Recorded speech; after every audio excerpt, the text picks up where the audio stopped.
2 ಸಂಜಯ ಉವಾಚ ದುಷ್ಟಾತು ಪಾಂಡವಾನೀಕಂ ಯೂಢಂ ದುರ್ಯೋಧನಸ್ತದಾ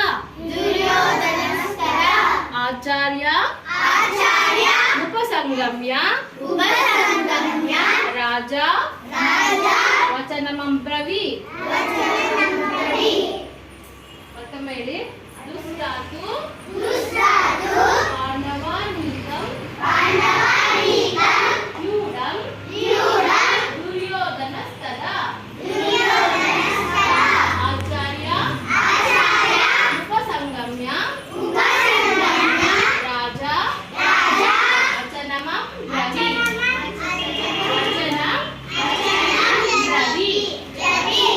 ಅಂದ್ರೆ ಸಂಜಯ ಹೇಳ್ತಾನೆ ಏನಂತ, ರಾಜನೇ, ಪಾಂಡವರ ಸೇನಾವ್ಯೂಹವನ್ನು ವೀಕ್ಷಿಸಿ ರಾಜ ದುರ್ಯೋಧನನು ತನ್ನ ಗುರುಗಳ ಬಳಿಗೆ ಹೋಗಿ ಏನಂತಾನೆ, ಈ ತರ ಹೇಳ್ತಾನೆ. ದುಷ್ಟಾತು ಪಾಂಡವಾನೀಕಂ ಯೂಢಂ ದುರ್ಯೋಧನಸ್ತದಾ ಆಚಾರ್ಯ ಉಪಸಂಗಮ್ಯ ರಾಜ ವಚನಮಂಬ್ರವೀತ್. ಅರ್ಥ ಅಲ್ಲಿ ಯುದ್ಧದಲ್ಲಿ ಏನೇನು ಆಗ್ತಾ ಇದೆ ಅನ್ನೋದು ಅವನು ನೋಡ್ಕೊಂಡು ಹೋಗಿ ಹೇಳ್ತಾನೆ ಗುರುಗಳ ಹತ್ರ.